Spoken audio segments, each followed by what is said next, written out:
Halo, Maijasi makadini? chipedu makadiwo. Muri kutaura naElda Kanjanda kwaMutare. Oraiti. Ndatora nhamba yenyu paYouTube. Oraiti. Ndafonawo kuti ndinzwe kuti ndine update yandasangana nayo yekuti mwana atakurwa kuenda kuHarare akonekwa nana chiremba. Ehe, akatakurwa ndo manditori muchipatara. Akatakurwa rini? Mari mwezuro akaenda kunotorwa ma x-ray nemascan ake. Saka nhasi ndiri kuenda naye anonochekwa kanyama. Kuti vaone kuti chinyi. Ehe, hanzi kuti tione kuti chii. Kanyama kanoenda kulebho kutombo pedza after 2 weeks tochizodzoka kumaresults.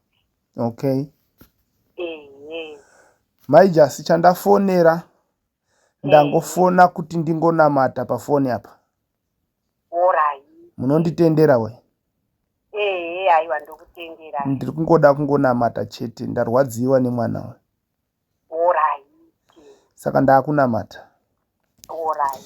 Mwari wakarurama muzita raJesu akamutsa Razaro kuvafi, anoita zvishamiso zvinopfuura kurapa mota yatiri kuona iyi. Tinokutendai Mwari nekuisa nzira pasina nzira, nekuisa nzira mukati memvura zhinji, nekuisa nzira mukati memoto. Tatenda Mwari nechishamiso chikuru muchipatara, kupa uchenjeri hwakakurisa kunana chiremba. Tinokutendai Mwari. Zvino tinotaura ropa raJesu nemoto waMwari, tichirayira mweya yetsvina yose ingada kudhistebha paoperation iyi. Prosesi yese yekurapwa kwemwana, Mwari wezvishamiso, Mwari anoporesa, Mwari werugare, prosesi yese ngaiitwe nemi. Batai ruoko rwavana chiremba, batai ruoko rwavana chiremba. Mutsai mwoyo yevanhu, mari ngairege kushota. Mwari wezvishamiso, rambai muchimutsa vanhu vanoprovaidha zvinodiwa kushandiswa, zvingava zvemari. Tinokutendai Mwari. Ndanamata munamato uno, munamato hauvhikike, hauna distance, haurasiki adresi. Tatenda Mwari ngausvike pane mwana uyu. Medical team yedenga ngaichitanga basa iye zvino, vanana chiremba vachitevera mumashure.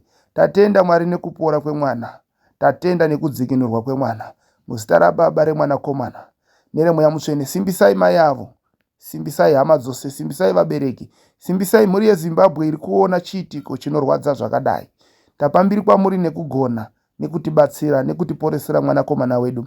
Muzita raBaba nereMwanakomana neremweya mutsvene, muzita raJesu Kristu weNazareta. Amen. Amen. Aiwa Maita basa. tiri kukushuvirai kuti Mwari apfuure mberi nekukusimbisai uye mwana apore. Aiwa tinotenda. Ndinokumbirawo kuti mutende muzita raJesu, muchiziva kuti Mwari haana gomo mberi kwake, uye haana gomo risingakwiriki, haana chaanotadza. Chokwadi. Your enemy yenyu is fear. Musatendera kutya kuchipinda mwamuri. Orai. Situation yamuri iri kuda kushinga nechemukati. Kushinga kwacho kunobva kuna Mwari. Chokwadi. Mazvita mai. Maita henyu pastor. Charamba tichikufonerai here and there. Kana Mwari akatitendera tikaona zvatinongowana tinongokandawo mufoni menyu. Zvakanaka maita basa henyu nekumurangarira. Mazvita mai. Vana vababa vangu, uyai timboisa musoro pamwe chete nekuda kwechiitiko chemwana uyu.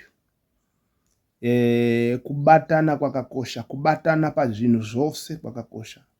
Vanovengana ngatimbomira kuvengana, vanonyeyana, vanotsvinyirana nekutukana ngatimborevesa panguva dzino kuti Mwari vatinzwe. Pane soko rinonzi kubatana riri pana Genesis chapter 11 paivakwa rusvingo rweBhabhironi paya, rakapupurirwa naMwari kuti vanhu vane kufunga kumwe chete, vane kuita kumwe chete, vane mutauro mumwe chete, saka vanobudirira pazvinhu zvavo. Mwari vakapa umbowo huchapupu pamusoro pechinhu chinonzi kubatana. So ndiri kukumbirawo mhuri yeZimbabwe nekuda kwemwana uyu ngatibatanei, pachinhu 1 chandiri kuda kukukumbirai panapa ndisati ndabva pano chatiri kufanira kuita. Pane soko rinotaurwa mubhaibheri rekuti kana vanhu vangu vanodanwa nezita rangu vakazvininipisa, vakasiya zvakaipa, vakatsvaga chiso changu, vakanamata, ipapo ini ndiri kudenga ndichanzwa kuchema kwavo, ndichapodza nyika yavo uye ndichavaregerera zvivi zvavo. Sei pakaiswa nhau yekuregererwa zvivi? Nekuda kwekuti chitadzo ndo chinotadzisa munamato kunzwika, chitadzo ndo chinotadzisa munamato kupindurwa. Ndosaka ipapo pakapinzwa kuzi ndichavaregerera zvivi zvavo. Ndokunga vanamata, ndokunga vazvininipisa, ndokunga vatsvaga chiso changu. So ndiri kuda kungokumbira kwenguva diki diki, uri pawakagara ipapo, pauri kundiona uri ipapapo, chingotaura manzwi pamusoro pasimba raShe Jasi, ungoti Mwari, poresai mwana uyu. Wobva wati nezita raJesu. Unogona kungoti muzita raJesu Kristu, Jasi, simba raShe Jasi, pora. Paari kuoparetwa ipapo, paari mutheater ipapo, mwana ngaapore, mwana ngaapore. Ini ndinako kutenda kwekuti Mwari vanoita chishamiso, vanoita minana. Chinonzi chishamiso chinhu chekuti hongu tikatarira panyama tinoona mberi kusina nzira, tinoona chidzitiro, tinoona gomo, tinoona pasina rodhi. Asi Mwari ozopfudza vanhu neipapo, sezvakaitika pagungwa dzvuku, vana veIsraeri vachiyambuka. Vasvika ipapo vakatochema, vakatanga kutuka Mozisi, vakati tapararira, tafira pano. Zviri nani dai tadzoka tafira hedu muuranda pane zvawauya kuzotiita panapa Mozisi, wauya kuzotiparadzira panapa. Mwari ndokutaura nemuranda wake, Mozisi ndokutaura naMwari.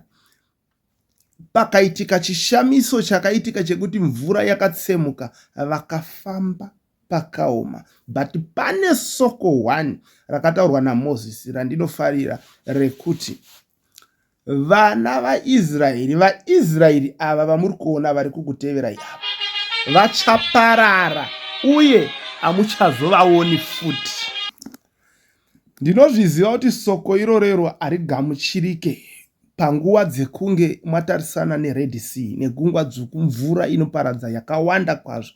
Kumashure kwenyu kuine hondo yaFaro, rinonetsa kugamuchirika soko rakadaro. Nyange uchinzi une faith, pakadaro inogona kumbotiza. So ndikungozvitaurira chete kuti uone kuti Mwari akakura sei uye Mwari vanoita sei. Muromo wemwana hatichauoni, ameno mhino hazvisina shepi, mwana asiri zvaanga akaita, handiti. Ende ukada kuzvifunga nepfungwa dzenyama chaidzo dzisiri dzemweya, unoona ramangwana remwana pasina, handitika. Now ipapo ndo panofana kuoneka Mwari. Ndati Mwari ndo panofana kuoneka ipapa, ndipo panofana. Saka ini ndiri kuramba ndichidzokora kuti mwana anopora. Kana akarega kupora, haisi problem yangu ini. Anonyara ndiye muridzi, nekuti ndiye atiri kupa mbiri tichimusimudzira nepasocial media. Tati mwana anopora nezita raJesu. So ndo zvandiri kutaura kuti inini, nokuti tiri kuzvitaurira izvi, tinomuziva Mwari wacho, takamuona achiita zvinhu. Saka ndokusatya kwatinako kunotaurwa naPaul achiti handinyari neivhangeri, nekuda kweivhangeri, nokuti isimba reruponeso. Handimuri kuzviona. So hama dzangu, ndangoti kwenguva diki diki ungori pauriwo. Nyange ukati gare ukafunga, taura. Usamirira kuti ndinoda kumbotanga ndatsanya, kana ndoda kutanga naenda kugomo, kana ndoda kumbopfeka gemenzi, kana ndombofugama. Ungotaura nyange uri kufamba, nyange uri papi, pauri ngonizwira, nyange uri mukombi, taura kana nemumwoyo. Ngaapore mwana nezita raJesu, ngaapore. Toda kuti tese titaure izvozvo. Ndakupedzisa, tisasiya kutaura zita raJesu Kristu kana tichida kuti munhu apore, nekuti ndo key yacho. Philippians chapter 2 from verse 9 to 11 inoti saka Mwari wakamukudza zvikuru akamupa zita rinopfuura mazita ose kuti muzita raJesu Kristu mabvi ose afugame. Mabvi ose anofugama, anohwarara, avari kudenga navari panyika navari pasi penyika. Ndimi dzose dzinopupura kuti Jesu Kristu ndiye Ishe. Saka kenza inoriziva zita raJesu, haimisidzani nezita raJesu. HIV haimisidzani nezita raJesu. Ebola haimisidzani nezita raJesu. Asima, BP, hapana chirwere chinomisidzana nezita raJesu. Saka paunonamata unofanira kuzoisa chidhindo chekuti ndanamata muzita raJesu Kristu weNazareta akafa akamuka. Toda kuti mwana wedu apore. Last but not least,